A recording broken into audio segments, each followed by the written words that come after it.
This channel does not promote any violence, harmful, or illegal activities. All content provided by this channel is meant for an educational and information purpose only.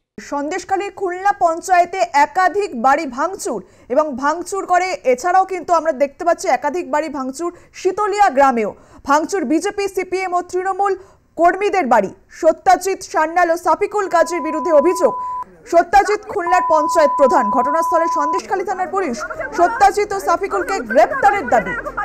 Sandeshkhali Khulna পঞ্চায়েতে একাধিক বাড়ি ভাঙচুর শীতলিয়া গ্রামেও ভাঙচুর BJP CPM ও তৃণমূল কর্মীদের বাড়ি। সত্যজিৎ সান্যাল ও সাফিকুল গাজীর বিরুদ্ধে অভিযোগ। সত্যজিৎ খুলনার পঞ্চায়েতের প্রধান, ঘটনাস্থলে সন্দেশখালী থানার পুলিশ। সত্যজিৎ ও সাফিকুলকে গ্রেপ্তারের দাবি।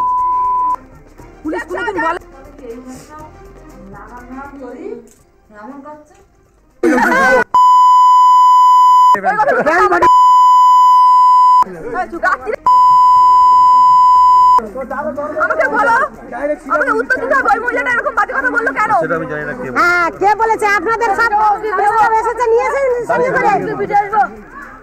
এই মনে আমি ঠিক আছে, ওকে ও কি অন্যায় করেছে? ও কার ভাতের থালা নিয়েছে? কার ভাতের থালা ছাই মেরেছে আমাকে বলতে হবে। তুই বেরিয়ে আয়। পুলিশের গলা পুলিশ কোনদিন বলে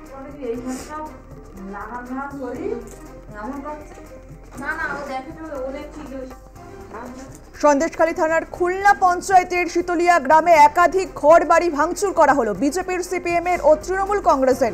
খুলনার অঞ্চলের প্রধান সত্যজিৎ সান্যাল এবং সাফিকুল গাজীর বিরুদ্ধে অভিযোগ উঠেছে।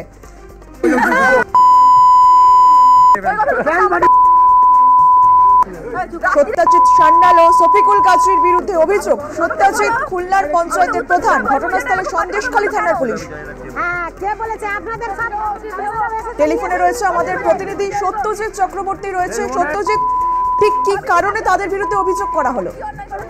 দেখো, যেটা ঘটনা সেটা হচ্ছে সন্দেশখালী থানার খুলনা পঞ্চায়েতের শীতলিয়া গ্রামে যেটা অভিযোগ যে একাধিক বাড়িঘর ভাঙচুর করা হয়েছে এবং যেটা পরস্পর উভয় তরফ থেকে বলা হচ্ছে বিজেপি, সিপিএম এবং তৃণমূল একে অন্যের বাড়ি, অর্থাৎ যে ঘটনাটা ঘটলো যে এটা কিন্তু একটা অন্য মাত্রা নিয়েছে। খুলনা অঞ্চলের প্রধান সত্যজিৎ সান্যাল এবং শফিকুল গাজী, যিনি এই দুষ্কৃতীদের নির্দেশে কিন্তু প্রথমে তাদের নেতৃত্বে হামলা হয়, এরপর কিন্তু সিপিএম এবং বিজেপি তারাও পাল্টা কিন্তু এই হামলা করে এবং সেই ক্ষেত্রে দেখা যাচ্ছে যে যেমন তৃণমূলের হামলায় বিজেপি সিপিএম এর বাড়িঘর ভেঙেছে, ঠিক তেমনি ভাবে বিজেপি সিপিএম এর হামলায় তৃণমূলেরও কিন্তু বাড়িঘর ভেঙেছে। সব মিলিয়ে এখানে 144 ধারা জারি হয়েছে গতকালই, তারপরও দেখা যাচ্ছে যে কোনোভাবে কিন্তু শান্ত হয়নি। এখন যদিও সকাল থেকে কিন্তু পরিস্থিতি বেশ খানিকটা স্বাভাবিক হয়েছে এবং এই স্বাভাবিক যে পরিস্থিতি সেখানে নতুন করে পুলিশ মোতায়েন করা হয়েছে। নতুন করে শুধু তাই নয়, পুলিশের পদস্থ আধিকারিকরা যেমন বারাসাতের ডিআইজি সুমিত কুমার, তার নেতৃত্বে কিন্তু বিশাল পুলিশ বাহিনী সকাল থেকেও কিন্তু টহল দিচ্ছে বিভিন্ন গ্রামে এবং এই যে সন্দেশখালী 2 নম্বর ব্লকের 8টা জিপি আছে, অর্থাৎ 8টা গ্রাম পঞ্চায়েত আছে, সেই গ্রাম পঞ্চায়েতের প্রত্যেকটি গ্রামেই কিন্তু পুলিশের রুট মার্চ হচ্ছে রীতিমতো। যেভাবে ভোটের সময় এরিয়া ডমিনেট হয় ঠিক সেরকম ভাবেই কিন্তু পুলিশ সেখানে এরিয়া ডমিনেট করছে। তো স্বাভাবিকভাবেই একদিকে যেমন পুলিশের টহল, নজরদারি এবং পুলিশের বিরুদ্ধেও কিন্তু একটা অভিযোগ উঠেছে। বেশ কয়েকটা বাড়িতে গিয়ে তারা তল্লাশির নামে অত্যাচার করেছে, মারধর করেছে। এই যে অভিযোগ, পাল্টাপাল্টি অভিযোগ, তারা করে কিন্তু একটা অন্যরকম মাত্রা নিয়েছে।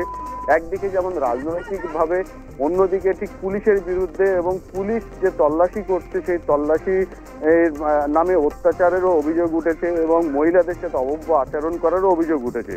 সব মিলে যদি দেখি যে রাতের বেলা যে ঘটনা ঘটছে তাতে করে কিন্তু একটা আতঙ্কের পরিবেশ তৈরি হয়েছে, আতঙ্কের বাতাবরণ তৈরি হয়েছে সাধারণ গ্রামবাসী যারা সরাসরি কোনো রাজনৈতিক দলের সাথে জড়িত নয় এমন নাগরিকদের মধ্যে।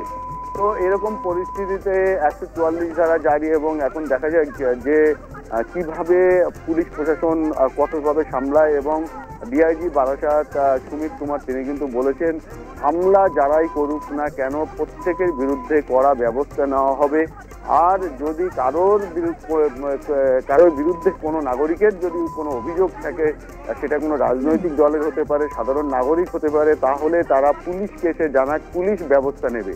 পুলিশ কর্তার এই যে নির্দেশ, সেই নির্দেশে কতখানি এখন গ্রামবাসীরা সাহস নিয়ে অভিযোগ জানায়, কারণ যে অভিযোগগুলো পরপর আসছিল জমি দখল থেকে শুরু করে মহিলাদের উপর অত্যাচার, তো সেইটা কিন্তু যেটা গ্রামবাসীদের অভিযোগ যে এর আগেও তারা পুলিশকে জানিয়ে কোনোভাবে পুলিশ কোনো পদক্ষেপ করেনি। এখন নতুন করে পুলিশ কর্তার এই যে নির্দেশ, এই নির্দেশে গ্রামবাসীরা কতখানি শোনে এবং কতটা নিয়ন্ত্রণে থাকে সেটাই দেখার। বেশ, ধন্যবাদ সত্যজিৎ।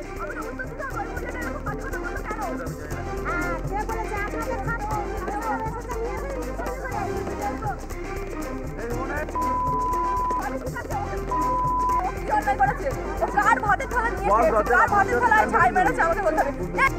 তুই বেরিয়ে আয়। পুলিশ কোনোদিন বলে